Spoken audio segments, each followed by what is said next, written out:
Hey guys, welcome back. Today we're going to talk about Grondar.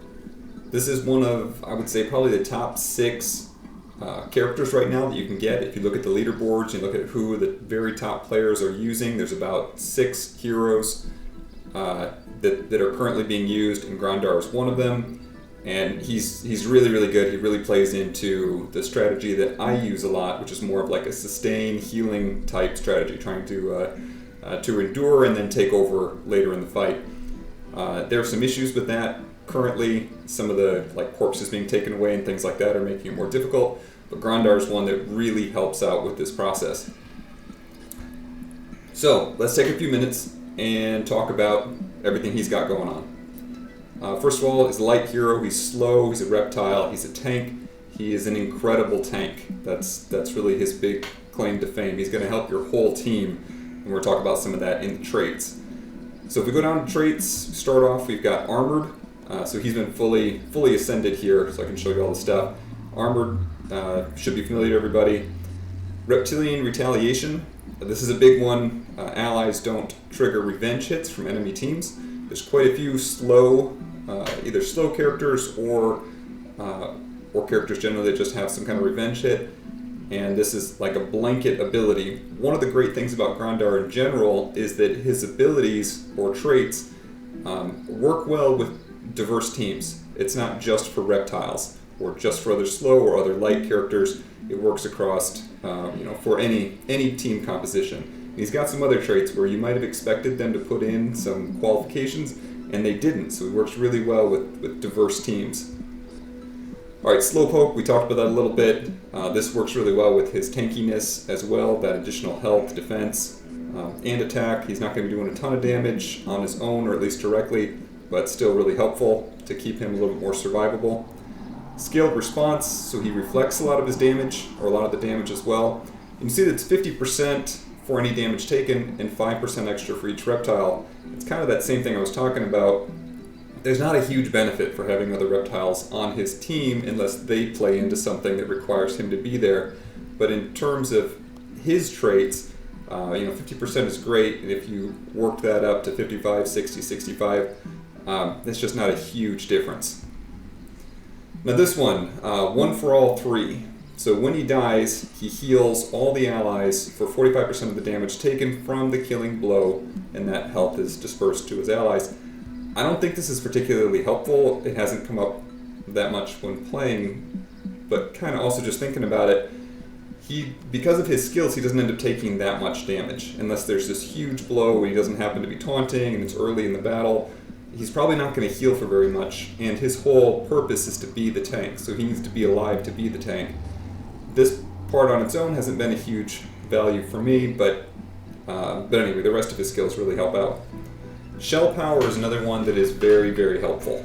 So this is protecting your allied heroes from status effects: burned, frozen, chilled, paralyzed, or shocked. And that really comes in handy in a lot of situations. For dungeon raids, there's a lot of freezing and things that happen. Other ones generally cause damage or reduce your attack rate or something like that. But protecting all allies, again, not just reptiles, but anyone else is on your team, huge benefit. All right, this comes from his epic weapon. That's the Epic Divine Intervention, and this works very similarly to some of the runes here. I don't have one on him because I want him to be targeted, but some of these have an extra ability so that you can't be targeted, and taunt and provoke and things don't work. And that's very beneficial to protect some of your weaker members on your team. And here, he can kind of automatically provide that for your 2 lowest defense targets or characters on your team. And I think that's, again, very helpful. You can plan your team around having 2 tankier characters, with him one of them, and then 2 characters that you don't want to have them taking as many hits. It's not going to protect them from AoE, but still huge benefit that they can't be directly targeted. And you see a lot of teams that are playing into that now as well, specifically with Serenity on their team. We'll talk more about that another time. So anyway, and then finally, Blessing the Secret, you can put that on anybody. If we look at his direct attacks, we'll go through these one by one. Again, I've already put his epic on him, but his it gets a lot of benefit even from his basic attack. The melee attack lowers the attack of an enemy target. So it's a one, obviously still just a one-person attack. But the debuff can't be removed, and I think it's about 20%. I think it's actually exactly 20% reduction in attack or damage for that character. I guess it's not clear to me if it's attack or damage, but it has a huge impact on their numbers. We could do some testing. And that can be stacked 3 times, so you're significantly reducing their attack or overall damage that's coming out.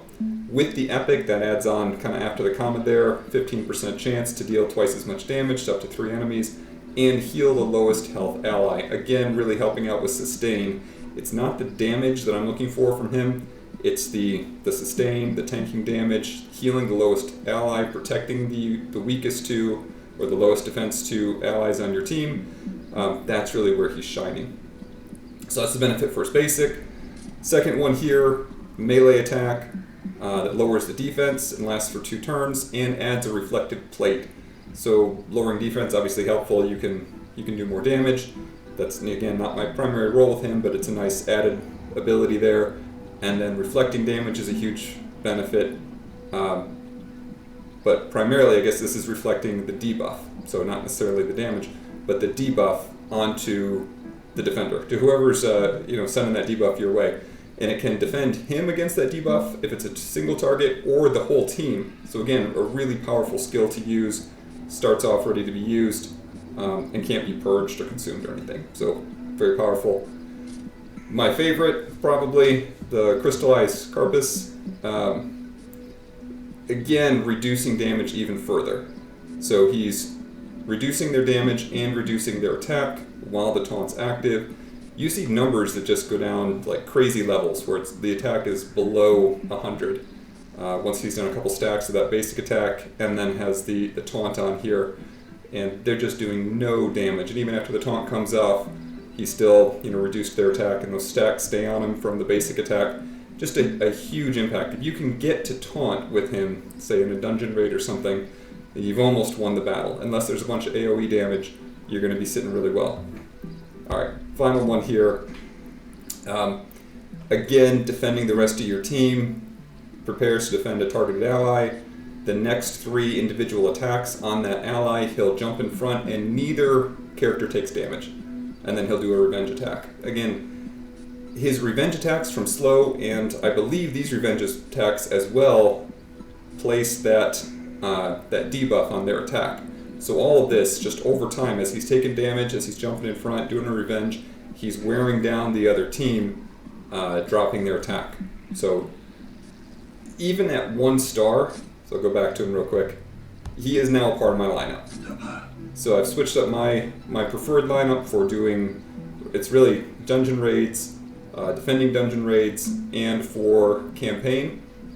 And I'm using Grondar for all of those, even as a 1-star character. It just tells you how powerful he is. I got him out of the last event, so it wasn't even a roll or anything like that, and already he's doing really well. I do have a lot of runes, good runes on him. You can kind of see the stats here as well. Relatively low attack, even though there's a lot of buffs to that. Good defense, which will get a lot better when the star level goes up, and health is improving as well. The base numbers are pretty good. A lot of this is coming from the runes, but it's his abilities and traits that are the reason that I want him to be a part of my team in those different parts of the game. Alright, so those are the highlights. It wasn't hard to get his epic. Before too long, we'll be going through the portal. I've got a whole bunch of rolls here, and I can show you real quick. So if we go to leaders, go to total hero roster board. When I'm looking for, I've been away from the game for quite a bit of time, and I want to see who are the top characters people are going for now. If you look down through that roster, it's pretty much the same 6 for most of the people. We've got Serenity, Agnon, Thrax, and Morco. And all of these, I come up against Morco all the time in raids, and it's horrible. And then similarly in the tower, And so it'd be really great to get those characters, try them out. I do have Agnine now. I haven't ascended him all the way. I'll put out a video before too long once I do get him ascended. But similarly, if you step down through here, it's the same characters. Thrax there. There we've got Grondar. And then we've got Niveus, I think. But he pops up. So this basically those 6 are the ones that I saw kind of going down through quite a few of these. And those are the ones that I'll be rolling for. This is kind of an outlier. I don't see him on a lot of teams. Really, Miko either. But if you go down through more of these, I think I just... Alright. Some of these keep popping up over and over again. And at least those are the ones that I'm going to be trying for starting out. So let me know if there's anyone that you guys are thinking is, maybe I missed them. In any case, there's only so many roles to unlock some of these characters, but I have noticed in doing dungeon raids, there are some of the teams that have, maximum 2 stars on all their, on everyone in their team, but they're those newer meta characters, and they are very, very hard to beat. So over time, I'm sure my team, as well as I get some of those characters, will shift over. Let me know what you guys think as well. Happy to put out some more of these kind of in-depth views of some of the characters, talk about it a little bit more. That's it for the video here. I want to keep it relatively short. Thanks for watching again. Let me know what you think. We'll talk to everyone soon.